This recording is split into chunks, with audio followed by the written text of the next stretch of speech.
천사의 아침 방문을 찾아오신 여러분을 환영합니다.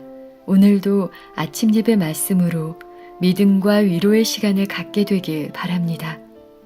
성도 여러분 안녕하세요. 오늘도 아침 예배에 찾아오신 모든 성도님들을 환영하고 축복합니다. 오늘은 그리스도인의 의지에 대한 세 번째 시간입니다. 오늘 말씀의 제목처럼 의지의 굴복이 복음과 어떻게 연결되어 있을까요? 오늘 말씀을 통해서 살펴보도록 하겠습니다. 이제 기도하겠습니다. 하늘에 계신 아버지, 오늘 우리의 마음에 단비와 같은 성령을 내려주셔서 건조하고 메마른 마음을 풍요롭게 인도하여 주시기를 간절히 바랍니다. 내 부족함을 보면서 좌절하는 것이 아니라 우리의 모본 되시는 주님을 끊임없이 바라보면서 소망을 가질 수 있도록 인도하여 주시옵소서. 오늘도 권면해 주시는 목사님께 성령 하나님께서 능력으로 함께하여 주셔서 진리의 말씀이 단비와 같이 내려지는 귀한 시간이 될 수 있도록 역사하여 주시옵소서. 예수님의 이름으로 기도드립니다. 아멘. 안녕하십니까? 오늘도 하나님께서 새로운 하루를 주셨습니다. 오늘도 하나님께서 저에게 중요한 말씀을 주셨습니다. 오늘 읽을 말씀의 제목은 굴복된 의지입니다. 많은 분들이 복음과 의지가 깊이 연결되어 있다고 하면은 참 이상하게 생각합니다. 왜 그럴까요? 오늘날 기독교에서 이 의지와 복음이 연결되어 있는 복음을 잘 들을 수 없기 때문이죠. 거의 사라져 버렸습니다. 그래서 많은 사람들이 의지에 대한 아주 생소한 마음을 갖게 된 것입니다. 오늘 그래서 의지의 굴복이 왜 복음과 깊이 연결되어 있는지 오늘 우리가 그 문제를 좀 살펴보겠습니다. 오늘 본문 성경절은 요한복음 7장 17절입니다. 사람이 하나님의 뜻을 행하려고 하면 이 교훈이 하나님께로서 왔는지 내가 스스로 말함인지 알리라. 성도 여러분, 우리가 하나님의 뜻대로 정말 살기 원하면은 반드시 이것을 따져봐야 합니다. 무엇을 따져봐야 될까요? 내가 가는 길이 하나님의 뜻인지 아니면 내 뜻인지, 내가 믿는 복음이 하나님의 뜻인지 아니면 내 뜻인지, 내가 믿는 교리가 하나님의 뜻인지 아니면 내 뜻인지, 내가 갖고 있는 이 감정이 하나님의 뜻인지 아니면 내 개인적인 감정인지 따져봐야 한다는 것입니다. 그것이 요한복음이 우리에게 말하고 있는 것입니다. 그것을 분별하지 않으면은 나는 열심히 주님을 향해서 무엇을 하고 헌신하고 봉사하고 따라가고 있다고 하는데 결국은 나는 내 길을 가고 있는 것이라 하는 것이죠. 그래서 중요한 것입니다. 그래서 우리의 의지가 하나님께 굴복되어 있는지 하나님과 일치하는지 따져봐야 한다는 것입니다. 자, 본문을 읽어보죠. 의지를 하나님께 굴복한 자들은 그리스도의 학교에서 훈련을 받는다. 자, 그리스도의 학교에서 훈련받는 조건과 자격이 뭔가요? 의지를 하나님께 굴복하는 것입니다. 의지를 하나님께 굴복하지 않는 사람들은 그 학교에 입학조차 할 수 없다는 것입니다. 왜 그럴까요? 내 뜻을 버리고 하나님의 뜻을 따라가지 않는데 어떻게 훈련을 받습니까? 훈련은 훈련하는 조교가 시키는 대로 따라와야 되는 것인데 그 훈련생이 훈련을 받지 않는 것입니다. 나는 내 뜻대로 하겠다고 주장하는 것입니다. 훈련이 이루어지지 않는 것이죠. 그래서 14만 4천인처럼 어린 양이 인도하는 대로 따라가는 자들, 이들이 하나님의 훈련 학교에 들어가고 졸업하면서 하나님의 인을 받고 나오게 되는 것입니다. 어린 양을 따라간다는 것이 무엇인가요? 어린 양이 누구죠? 그리스도죠. 그리스도는 자신에 대해서 어떻게 설명했습니까? 나는 곧 길이요 진리요 생명이니 나로 말미암지 않고는 아무도 아버지께 갈 수 없다 그랬어요. 그래서 어린 양을 따라간다는 것은 주님을 따라가는 것이고, 주님을 따라간다는 것은 주께서 인도하시는 좁은 길, 주께서 주시는 진리, 주께서 주시는 생명을 받는 사람이 훈련학교에 들어간다 하는 것입니다. 우리가 훈련학교에서 왜 훈련을 배워야 할까요? 왜 이 훈련이 필요합니까? 요한복음 12장 25절에 이 말씀이 있습니다. 요한복음 12장 25절입니다. 자기 생명을 사랑하는 자는 잃어버릴 것이요 이 세상에서 자기 생명을 미워하는 자는 영생하도록 보존하리라. 성도 여러분, 우리가 정말 영생하기 원하십니까? 그러면 이 말씀을 우리가 깊이 받아들여야 되는 것입니다. 우리가 우리 생명을 지키려고 하고 우리가 우리 생명처럼 아깝게 생각하는 것들이 있습니다. 그것이 무엇인가요? 그것이 내 자존심이고 내 명예고 내가 갖고 있는 돈일 수도 있죠. 그런 것들을 우리가 아낌없이 버릴 때, 하나님께 드릴 때 훈련 학교가 들어가게 되는 것입니다. 그것이 훈련 학교에서 이루어지는 과정이에요. 계속해서 읽겠습니다. 그들은 순종하는 습관을 기르며, 자, 훈련학교, 하나님의 그리스도의 훈련학교에 입학한 사람들이 무엇을 배우는가? 두 가지를 배웁니다. 그들은 순종하는 습관을 배웁니다. 순종하는 습관을 기르며 하나님을 위해 봉사하도록 훈련을 받는다. 자, 훈련학교 두 가지죠. 순종하는 습관입니다. 두 번째는 봉사하는 훈련입니다. 그러므로 우리가 주님을 믿는다고 하면은 이 순종하는 습관과 봉사하는 훈련이 반드시 내 속에 있어야 되는 것입니다. 그것이 주 앞에서 양육받은 그리스도인의 모습이죠.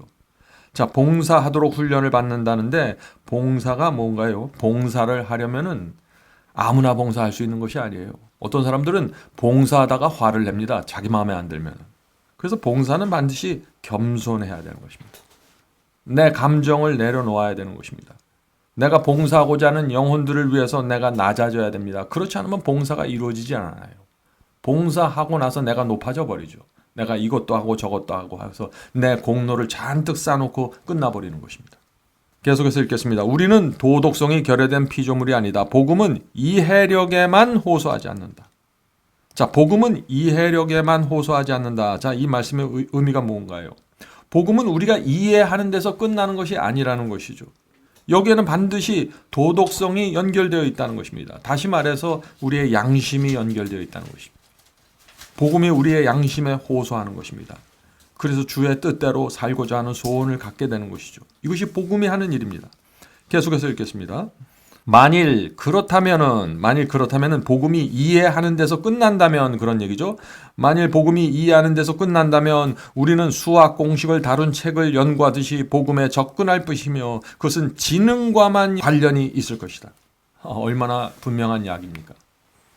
복음을 그냥 이해하는 데서 분석하는 데서 끝나면 그건 우리의 IQ하고만 상관이 있지 우리의 심령과 마음과 양심과는 아무 상관이 없다는 것이죠. 계속해서 읽겠습니다. 복음의 목표는 무엇이에요? 복음의 목표는 마음이다. 그것은 우리의 도덕적 본성에 호소하며 의지를 사로잡는다. 자, 여기 또 의지에 대한 얘기가 나옵니다. 성도 여러분, 복음이 어떻게 우리의 마음을 사로잡고 의지를 사로잡을까요? 이것은 우리가 복음을 통해서 하나님이 누군지 알게 되기 때문입니다. 그래서 요한복음 17장 3절에 이런 말씀이 있죠. 요한복음 17장 3절. 영생은 곧 유일하신 참 하나님과 그가 보내신 자 예수 그리스도를 아는 것이니라. 성도 여러분, 하나님이 누군지 예수님이 누군지 알아야 합니다. 그리고 하나님께 대한 매력에 빠져야 됩니다. 하나님을 생각할 때 내 마음이 든든해져야 됩니다.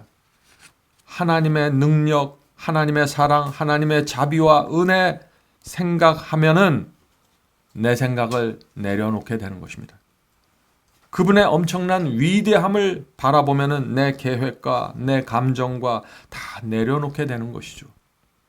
이것이 하나님께 의지를 드리는 과정입니다. 그래서 하나님을 아는 것이 곧 영생이라고 지금 요한복음은 말하고 있는 것입니다. 자, 계속해서 읽겠습니다. 자, 고린도후서 10장 5절이 나오죠? 고린도후서 10장 5절입니다. 모든 이론을 파하며, 자, 모든 이론을 파한다는 말씀이 무슨 뜻입니까? 하나님의 말씀과 충돌하는 모든 이론입니다. 하나님의 말씀과 충돌하는 교리, 해석 다 파해져야 된다는 것이죠. 무너져야 된다는 것입니다. 계속해서 읽겠습니다. 하나님 아는 것을 대적하여 높아진 것을 다 파하고, 자, 하나님과 대적하는 높아진 것, 그것이 무엇인가요? 인간의 자아입니다. 자존심이에요. 돈을 사랑하는 마음이죠. 내가 속한 교파에 대한 자부심입니다. 이런 인간적인 모든 것들이 다 무너져야 된다는 것입니다. 하나님 앞에선 말이죠. 계속해서 읽어보죠. 모든 생각을 사로잡아 그리스도에게 복종케 하니. 성도 여러분, 이것이 복음의 경험입니다. 하나님이 누군지를 알면은 내 생각을, 내 머릿속에 떠오르는 수많은 생각들을 다 사로잡아서 주 앞에 놓고 이렇게 기도하게 되어 있습니다. 주님, 지금 이 생각이 하나님께서 원하시는 생각인가요? 지금 내 머릿속에 떠오르는 이 계획이 정말 하나님께서 원하시는 것입니까? 이것이 그리스도를 내 개인의 구세주로, 내 개인의 왕으로 삼은 그리스도인의 태도다 하는 것입니다. 계속해서 읽겠습니다. 영혼의 능력을 저하시키는 것은 멋대로 하는 마음이다.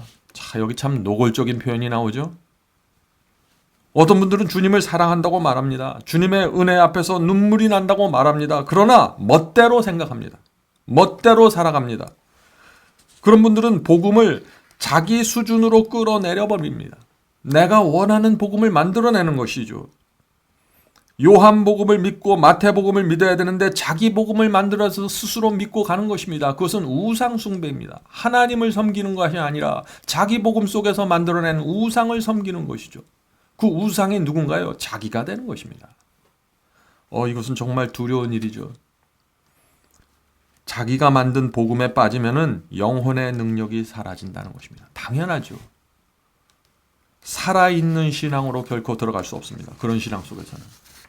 철저하게 하나님께 맞춰줘야 됩니다. 우리가 어떻게 감히 하나님 앞에서 다른 생각을 할 수 있을까요? 우주를 만드신 분 앞에서 우리가 무슨 생각을 할 수 있을까요? 바로 여기서 우리의 의지와 뜻과 생각을 굴복시키는 큰 원동력이 나오는 것입니다. 하나님을 알면은 영생으로 들어가는 것입니다. 계속해서 읽겠습니다. 만일 우리가 그리스도에 대하여 배우려면 영혼은 그리스도께서 당신의 형상을 그 위에 새길 수 있도록 온갖 교만한 생각을 비워야 한다. 성도 여러분, 여러분이 정말 하나님께 나가 배우기 원하십니까? 그렇다면 하나님 말씀 앞에서 내 생각을 내려놓아야 합니다. 내 생각을 하나님 앞에서 고집한다는 것은 교만입니다. 그런 사람들에게는 그리스도의 형상이 마음에 새겨질 수 없다는 것입니다. 하나님의 말씀 앞에서 나는 그렇게 생각하지 않습니다. 내 생각은 다른데요. 교만입니다. 그런 사람들은 그리스도를 배울 수도 없고 그리스도께서 그리스도의 형상이 그 심령 속에 새겨질 수도 없다고 말하는 것입니다. 그건 당연한 것이죠. 자, 계속해서 읽겠습니다. 여기서는 이제 어떤 사람이 거듭난 사람인가? 이제 그 설명이 나옵니다. 그리스도께서 우리를 위하여 무한한 희생을 치르셨다고 생각할 때 영혼은 부드럽게 되고 겸손하게 되어 하나님께 대한 감사로 충만하게 될 것이다. 성도 여러분, 이것이 성령 충만입니다. 여러분 정말 성령이 충만하길 원하십니까? 우리가 말하는 오늘 배운 이 경험 속으로 깊이 들어가십시오. 그것이 성령 충만의 핵심입니다. 이것이 새 마음을 받는 경험입니다. 우리의 의지가 새롭게 되는 것이죠. 성도 여러분, 하나님께서 무한한 희생을 치르셨다. 나를 위해서. 그 생각이 우리로 하여금 하나님께 두 손 들고 굴복하게 되는 이유입니다. 우리가 살아있는 한 계속해서 나를 구원하는 희생, 그것이 무한한 희생입니다. 끝이없이 이루어지는 희생이죠. 내가 죄를 수없이 짓고 주 앞에 나갈지라도 여전히 용서해주는 희생이 기다리고 있다는 것입니다. 그 희생 앞에서 누가 감히 머리를 들고 교만해질 수 있을까요? 누가 감히 그 희생 앞에서 내 뜻과 내 생각을 주장할 수 있을까요? 그럴 수 없다는 것이죠. 계속해서 읽겠습니다. 그리스도를 위하여 증거하며 우리를 구속하신 그분께 감사와 헌신을 나타낼 좋은 기회를 얻고자 하는 강렬한 열망이 성령에 의해서 생길 것이다. 이것이 성령 충만입니다. 새 마음을 받은 사람 속에 생기는 역사죠. 성도 여러분, 하나님의 그 무한한 희생이 무엇인지 정말 알면은 우리 속에서 강렬한 열망이 올라온다는 것입니다. 어떤 열망이요? 내가 어떻게 하면 내 속에 있는 이 감사와 내 속에서 올라오는 이 헌신의 소원을 하나님 앞에서 표현할 수 있을까? 이것이 거듭남의 증거이고 하나님 앞에서 새 마음을 받았고 성령 충만하다는 증거입니다. 성도 여러분, 다른 데 여러분의 관심을 돌리지 마세요. 어떤 느낌과 어떤 환상과 어떤 꿈과 어떤 계시가 문제가 아닙니다. 이것이 가장 핵심적인 복음의 중심입니다. 강렬한 열망 말이죠. 너무나 당연한 것입니다. 어떤 남자가 여인을 진정으로 사랑하는데 그 남자에게 열망이 없으면 어떻게 될까요? 늘 여인에게 와서 나는 당신을 사랑합니다 고백하지만 열정이 없어요. 그 여인에 대해. 누가 그 사랑을 믿어줄 수 있을까요? 우리 속에 하나님께 대한 열망이 있으면은 표현하고 싶어 합니다. 그 표현하고 싶은 내 소원이 순종으로 나타나는 것이고 감사로 나타나시고 헌신과 봉사로 나타나는 것입니다. 그래서 이 모든 것이 사랑에 대한 열매로 표현되는 것입니다. 그래서 충성과 헌신과 순종은 율법주의가 아니라 참된 사랑의 증거라고 우리가 말하는 것이죠. 자, 계속해서 읽겠습니다. 모든 봉사에 충성과 사랑이 나타날 것이다. 그렇죠? 그리스도의 무한하신 사랑 때문에 이런 것들이 나타나는 것입니다. 교회에서 봉사할 때 충성과 사랑이 나타나야 됩니다. 선교 사업 봉사할 때 충성과 사랑이 나타나야 되는 것이죠. 설교를 하고 준비하는 봉사를 할 때 그 설교의 내용 속에 충성과 사랑이 나타나야 되는 것입니다. 그것은 자연스러운 열매입니다. 왜? 하나님의 무한하신 희생이 나를 위해서 치러졌다는 사실을 알기 때문이죠. 계속해서 읽겠습니다. 그리스도처럼 되고자 하는 불타는 갈망이 영혼을 부드럽게 하며 그 영혼은 감사하는 마음을 나타내며 하늘이 보는 앞에서 하나님의 선하심과 사랑과 동정에 감사할 것이다. 성도 여러분, 왜 이 무한한 그리스도의 사랑을 알게 되면은 그리스도처럼 되고자 하는 불타는 갈망으로 우리의 영혼이 부드럽게 될까요? 왜 그리스도처럼 되고자 하는 그 간절한 소원이 생길까요? 그것은 그리스도께 너무나 감사하기 때문이죠. 그리스도를 사랑하기 때문이죠. 나도 저분처럼 되고 싶다는 소원이 나올 수밖에 없는 것입니다. 저분은 너무나 매력적이고 아름답고 내 마음을 뺏어간 것입니다. 그래서 그분처럼 되고 싶다는 것입니다. 우리의 자녀들도 그렇지 않나요? 우리의 자녀들이 아니면 우리가 어떤 사람을 진심으로 존경하고 고마워하고 감사하면 나도 저분처럼 되고 싶습니다 라고 고백하지 않습니까? 우리가 하나님께 대하여 그런 고백을 하게 되고 그런 열정을 갖게 된다는 것입니다. 갈망 말이죠. 계속해서 읽겠습니다. 이런 사람은 즉 마음은 영향을 받지 않은 채 진리에 동의하는 것으로 끝나는 무기력한 단조로움으로 격하하게끔 억눌러 버릴 수 없는 은혜를 가지고 있다. 자, 이 번역이 굉장히 어렵게 되어 있는데 이 말씀은 이런 뜻이죠. 진리에 동의하는 선에서 끝날 수 없다는 것입니다. 하나님을 알면은. 하나님께 대한 은혜를 알면은, 그분의 사랑을 알면은 단순히 진리에 동의하는 선에서 끝날 수가 없다는 것입니다. 단순히 그저 무기력한 단조로운 신앙 속에서 끝날 수 없다는 것입니다. 기계적인 신앙에서 끝날 수 없다는 것이죠. 형식적인 신앙에서 끝날 수 없다는 것입니다. 이것은 은혜로 내 마음에 열정이 생기고 그 열정이 내 마음과 생애를 끌어간다는 것입니다. 이것이 살아있는 신앙입니다. 이것이 성령으로 감동된 심령 속에서 나오는 열매입니다. 우리 천사의 아침 방문에 오시는 성도 여러분, 이번 기회에 여러분이 복음의 중심으로 들어가게 되길 제가 간절히 바랍니다. 자, 마지막 문장 읽겠습니다. 좁은 문으로 들어가기 위하여 애쓰는 일이야말로 얼마나 안전한가. 자, 좁은 문으로 들어가는 길이 뭔가요? 내 의지를 하나님께 굴복하는 것입니다. 그것이 가장 안전하다는 얘기죠. 인간이 하늘의 횃불을 받을 수 있는 곳은 하나님의 제단뿐이다. 성도 여러분, 우리가 하늘의 횃불을 어떻게 받을 수 있을까요? 성소에 있는 번제단 위에 내 자신을 들여서 바치는 것입니다. 내 자신을 태우고 내 생애를 불태우는 것이죠. 하나님을 위해서. 그것이 가장 안전하고 가장 행복하고 가장 성령이 충만한 생애라는 것입니다. 오늘 우리가 그 생애 속으로 들어가게 되길 간절히 바랍니다. 자, 기도하겠습니다.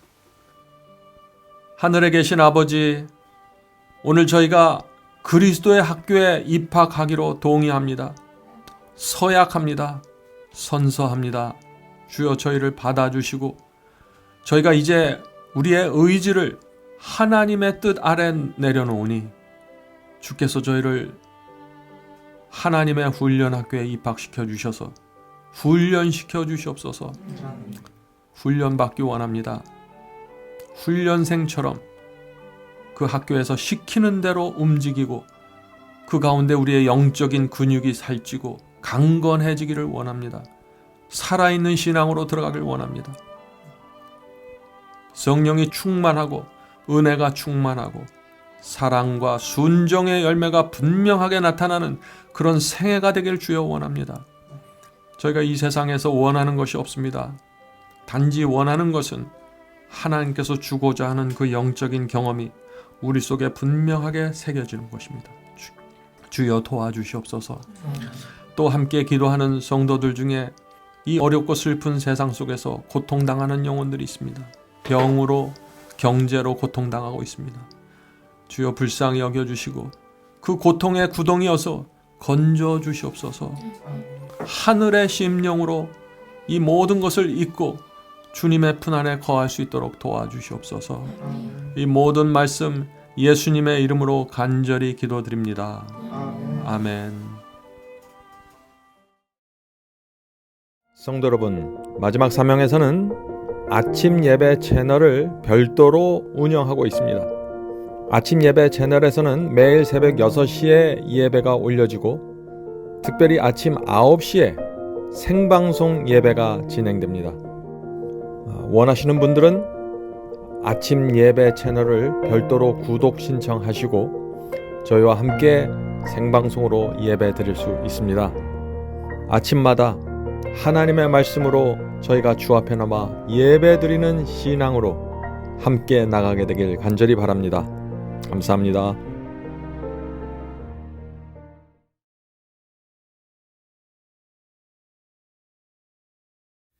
복의 근원 강림하사 찬송하게 합소서.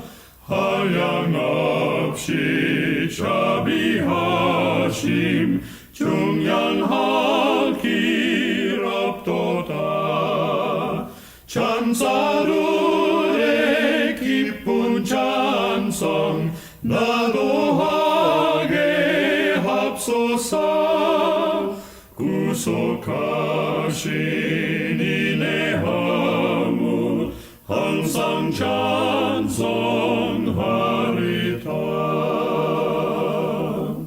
주의 도와주심 받아 이때까지 왔으니 이와 같이 전국에도 이루기를 바라네. 하나님을 배반하고 죄에 빠진 우리를 예수 구원하시려고 보혈 흘려 주셨네. 주의 귀한 은혜 받아 일생 빚진 자 되네. 주의 은혜 사슬 되사 나를 주